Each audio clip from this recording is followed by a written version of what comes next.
Good evening, America. Tonight we open with a development so extraordinary, so strategically disruptive, that intelligence analysts across NATO are privately acknowledging that the war in Eastern Europe may have just entered a new and unpredictable phase. What unfolded over the last 48 hours is not simply a battlefield update, not another incremental shift along trenches and ruined villages. No, this is a rupture in the assumptions that have governed this conflict since the first days of Russia's invasion. A rupture created by a weapon system that almost no one outside of the highest clearance British defence circles even knew existed. A weapon so carefully hidden behind classified projects, cybersecurity firewalls, sealed testing ranges, code-named prototypes and confidential parliamentary briefings that even many senior British officials were unaware of its operational maturity.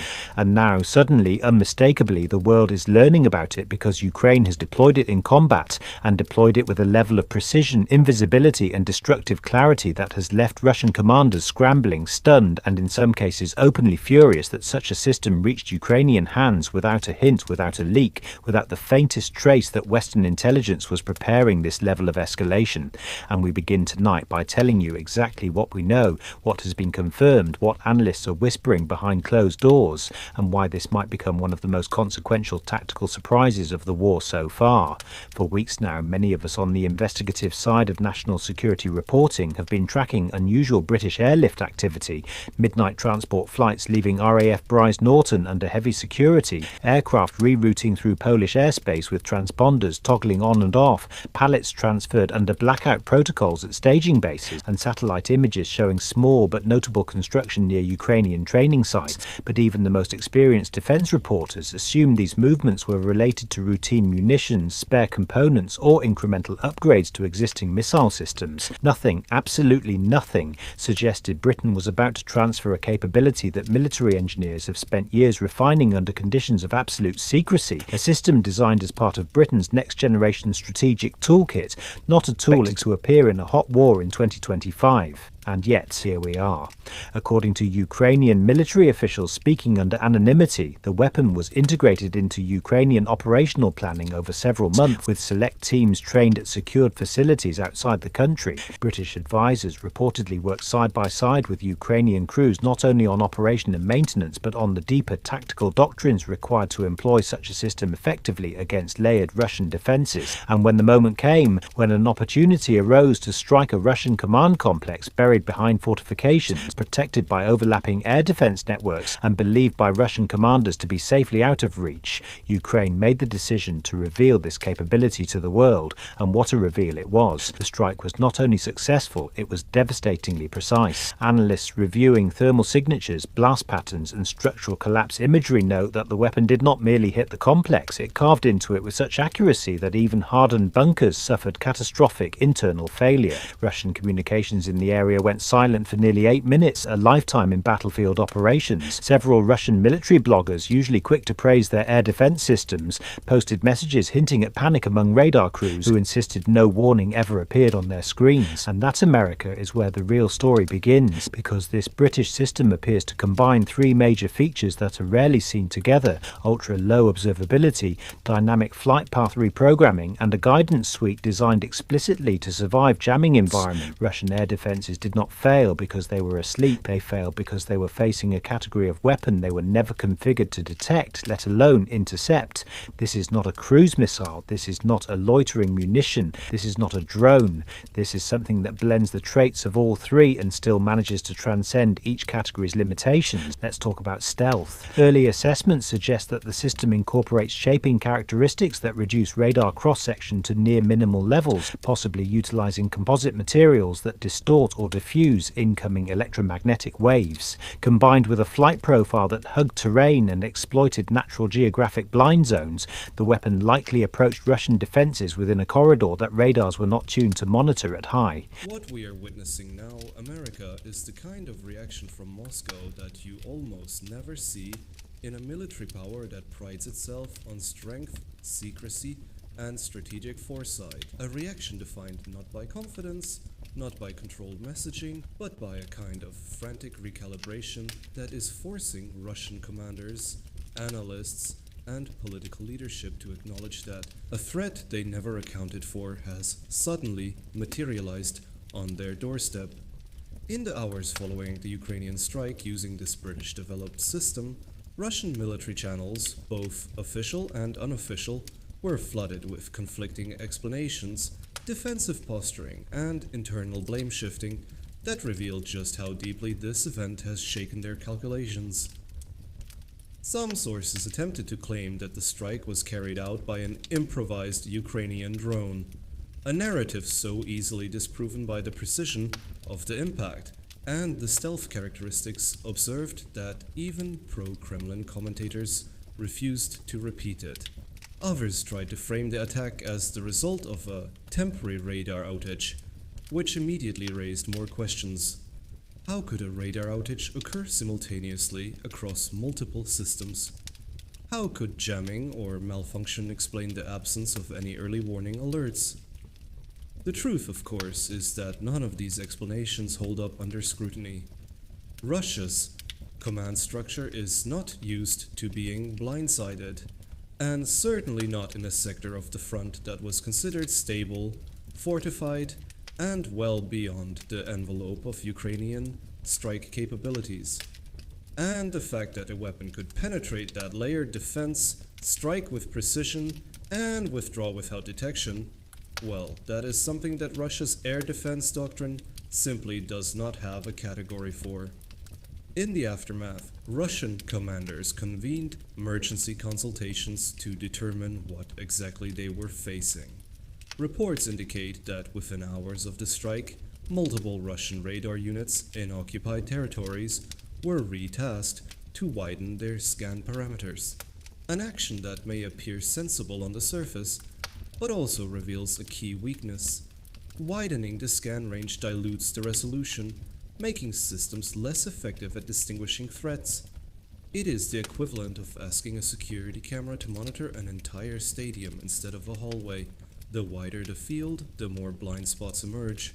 Russian personnel were instructed to increase manual monitoring, even though the scale of the detection problem suggests manual intervention cannot compensate for a signature that radar systems were never designed to detect.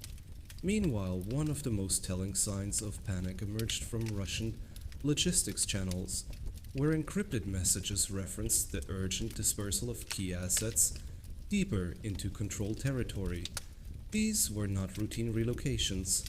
These were reactionary moves, hastily executed, poorly coordinated, and they reflect a fear that this British system may not have been a one-time demonstration, but rather the opening salvo of a broader shift in Ukrainian strike capabilities. And while Russia is scrambling to understand what hit them, Ukraine is quietly, methodically integrating the political and psychological advantages of this moment. Ukrainian officials have remained tight-lipped, not boasting, not taunting, not revealing specific details. This silence is strategic because ambiguity is a weapon. By refusing to specify the number of systems received, the range of the platform, or the parameters of its guidance capabilities, Ukraine forces Russia into a state of uncertainty. And uncertainty is the enemy of military planning. When Russian commanders do not know whether Ukraine has deployed a handful of these systems or dozens, whether the range is 60 kilometers or 260, whether the guidance can adapt to moving targets or hardened bunkers, they must behave as though the worst-case scenario is true. That means relocating command posts, splitting logistics hubs, rerouting supply lines, increasing energy consumption on radar systems, and devoting scarce electronic warfare equipment to areas that were previously considered low risk. In other words, Ukraine has just forced Russia to stretch its already strained forces even thinner, and that, strategically, may be as valuable as the strike itself. Meanwhile, on the diplomatic front, this moment has sent signals rippling through Europe and across the Atlantic. Western governments, particularly NATO members who have been cautious about crossing certain thresholds in weapons transfers, are re-evaluating what is politically feasible. Britain's decision to transfer a classified next-generation weapon system without public debate or prior international coordination signals a new level of determination. It says that London believes Ukraine not only deserves advanced capabilities, but can be trusted to employ them responsibly, securely, and effectively. And this may influence other countries. German defense officials, long hesitant to provide certain long-range systems, are now facing renewed pressure to reconsider. The United States, already a major supplier of critical technologies, may find that political resistance to forward support weakens when confronted with proof that such systems can achieve real, tangible breakthroughs. Even France, which has oscillated between caution and assertiveness, is reportedly reassessing the types of air defense and strike platforms it considers export restricted. This British strike has become a proof of concept, a demonstration that advanced Western systems can decisively outperform Russian defenses and reshape the tactical landscape. But perhaps the most fascinating dimension of this development is what it reveals about the evolution of warfare itself. We often think of modern conflict as a contest of numbers. Number of tanks, number of drones, number of shells, number of soldiers. But tonight, what we are seeing is the triumph of design, engineering, and integration. The triumph of a single, exquisitely crafted capability over entire networks of conventional defenses. This British system did not overpower Russia's air defenses through brute force. It outfought them, outmaneuvered them, and exploited vulnerabilities those defenses were never built to address. And that is a glimpse into the future of war. Autonomy, adaptability, survivability, precision, stealth, and above all, intelligence. Intelligence in the design, intelligence in the targeting, and intelligence in the integration with broader battlefield awareness. And if you want to understand just how deeply this single strike is reshaping Russian behavior, look no further than the sudden shift in Kremlin-controlled media. Within 24 hours of the attack, commentators who normally speak with absolute confidence about Russian military superiority began adopting a noticeably defensive tone. They insisted that the strike did not change the strategic balance, a phrase that appears repeatedly whenever Russia has been caught off guard. They hinted at retaliation, though without specifying what form it might take. And some even floated the idea that NATO countries were directly controlling Ukrainian operations, a narrative meant to frame the strike as Western escalation rather than Ukrainian ingenuity. But beneath the rhetoric, the anxiety is unmistakable.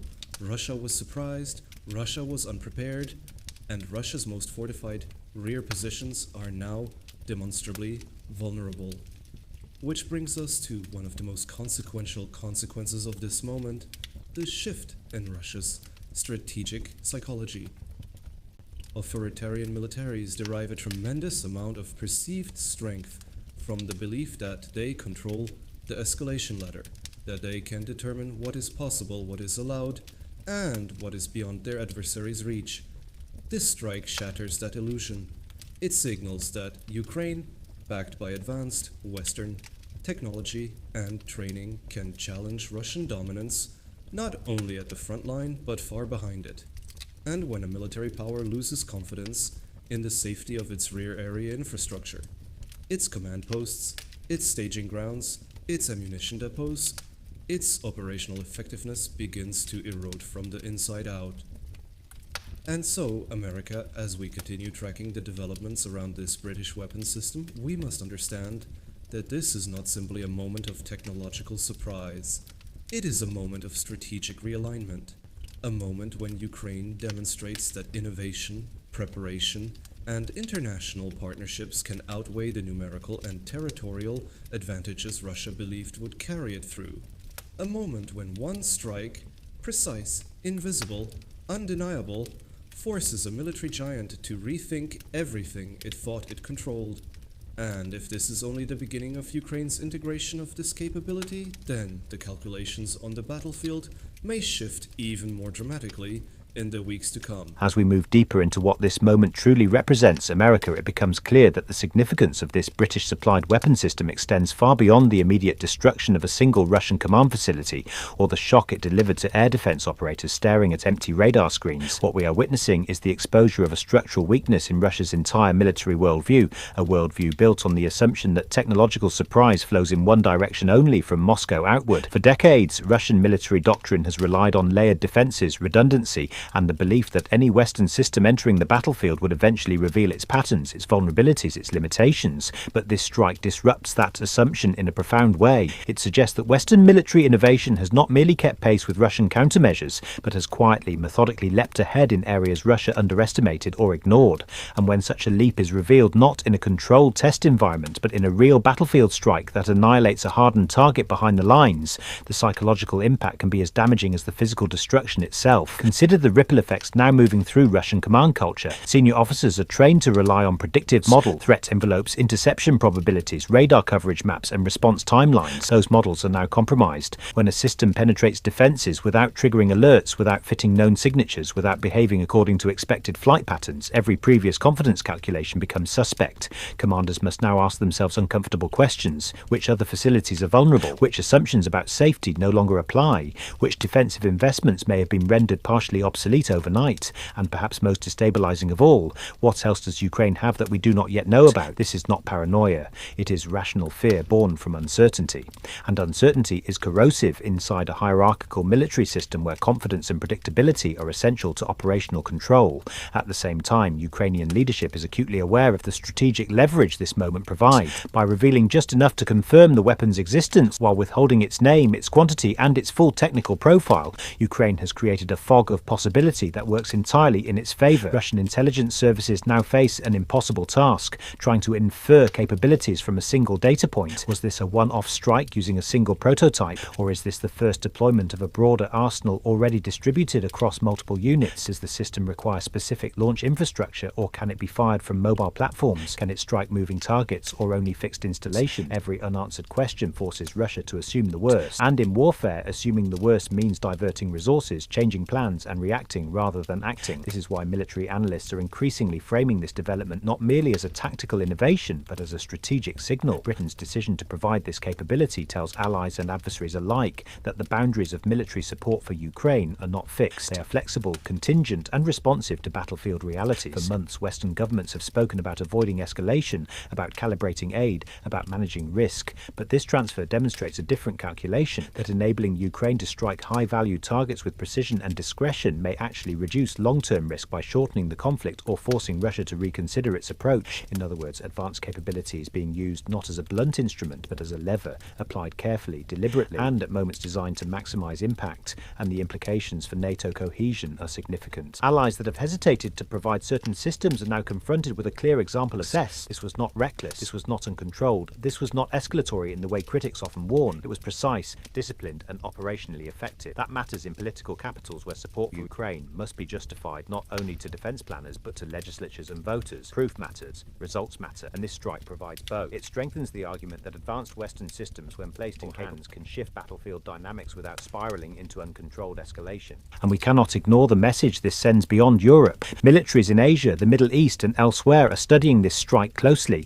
They are watching how a high-end air defense network built at enormous cost was penetrated by a system that did not rely on brute force but on design sophistication. They are reassessing their own assumptions about protection, deterrence, and vulnerability. In an era where defense budgets are soaring, the lesson is uncomfortable.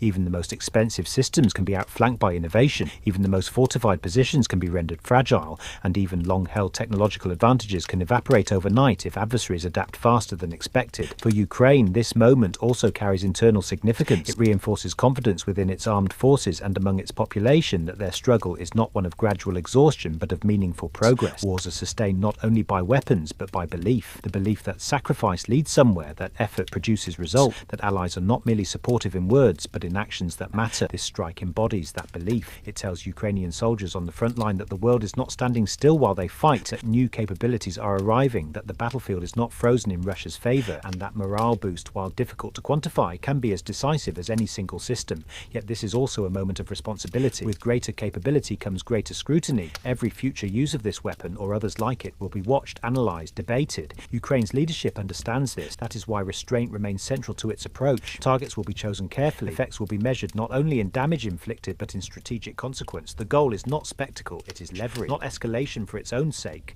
but pressure calibrated to change behaviour. And that discipline is precisely what reassures allies and unnerves adversaries. So as we stand at this juncture, America, we should recognise what is unfolding not as a sudden escalation, but as the result of years of learning, adaptation and quiet preparation. Britain did not make this decision lightly, Ukraine did not execute this strike impulsively, and Russia did not expect it at all. That combination, deliberate action meeting unprepared defence, is rare. When it occurs, it leaves marks that last far beyond the initial explosion. It changes conversations in war rooms, it alters planning assumptions, it shifts trajectories, and perhaps most importantly, it reminds us that this war is not static, it is evolving. Each phase brings new tools, new strategies, new realities. Those who adapt survive. Those who cling to outdated assumptions fall behind. Tonight's development is a powerful illustration of that truth. And as the conflict continues, the side that learns faster and dares to act on that learning may ultimately determine how and when it ends.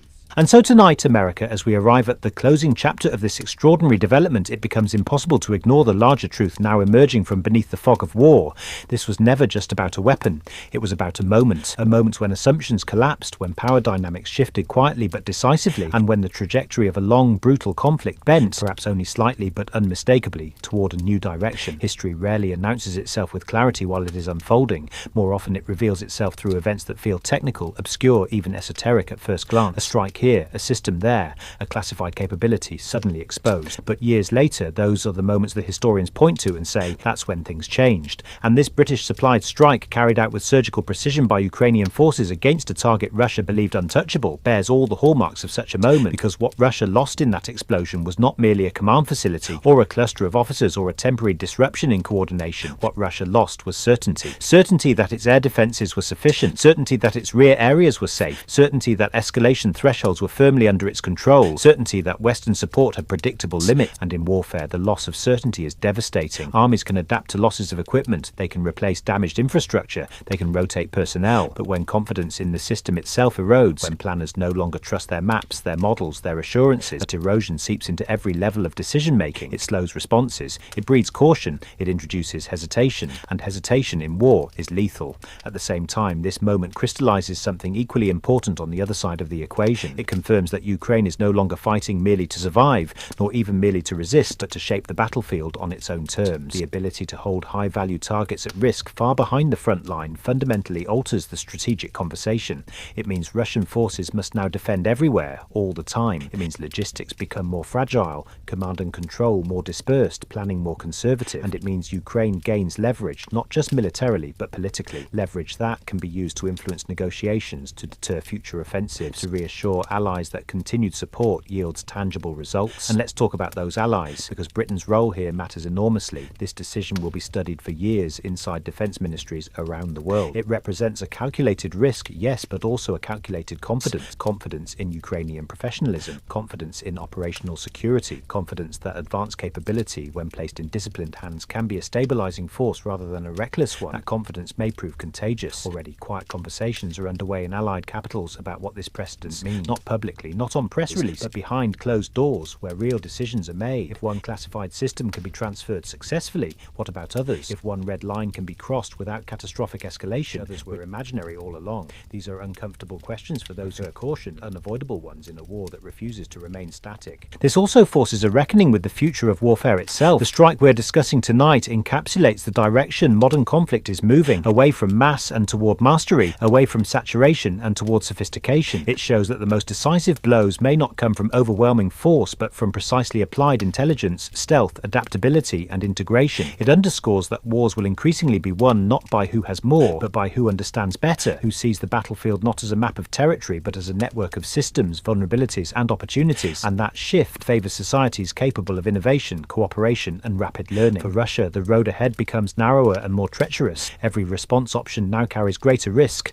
escalate and risk deeper Western involvement, adapt and concede that prior assumptions were wrong, do nothing and allow Ukraine to continue exploiting newfound advantages. None of these paths offer easy victories, and that reality may, over time, exert pressure where military force alone has failed, not immediately, not dramatically, but steadily, relentlessly. In the way that uncertainty, doubt and strategic fatigue accumulate, for Ukraine the challenge will be to sustain this momentum without overreaching, to continue choosing targets that matter, moments that count, and actions that reinforce rather than undermine Allied support, to use capability as leverage, not temptation, and to remember that the ultimate objective is not merely to strike, but to end a war on terms that secure sovereignty and safety. Thus far, Ukraine has shown remarkable discipline in navigating these challenges. This strike suggests that discipline remains intact, and for the rest of us, for observers, analysts, citizens trying to understand a conflict that often feels distant yet deeply consequential, this moment offers clarity. It reminds us that the war is not frozen, that outcomes are not predetermined, that agency still exists, that choices still matter,